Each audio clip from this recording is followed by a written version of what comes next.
Ito na po ang naputi ko kanina. Dahil umuulan. Ayan. Pinuti ko na po ang aming kabuhayan. Hindi na po pagpapapansin dahil kami po ay laging busy sa aming kabuhayang subscriber. Ay nako, yung gusto po ng sitaw, pwede po itong bigay sa wala pong pambili.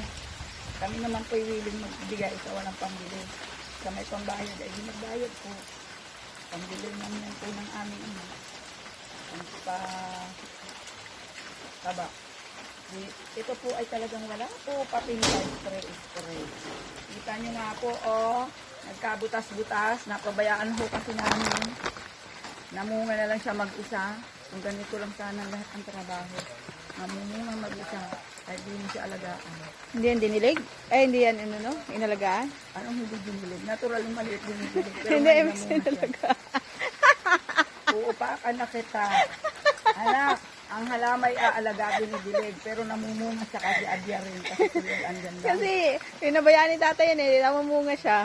Namunga siya ng awa ni Lord. Walang Ngayon, sabi ka-spray sa akin, yan, ipasin ko organic. daw at kawawa naman. Totoo naman. Andun, nagkakabit nga ng balag ng ampalaya namin. May talong pang iba. Pinakain ko na rin sa baboy ang iba dahil hindi na rin ako na. Saan galing ang talong na yan? Sa bahay, ito matino pa, baga, Lagay niyo dyan. Marami na. Ayan, hindi na yan.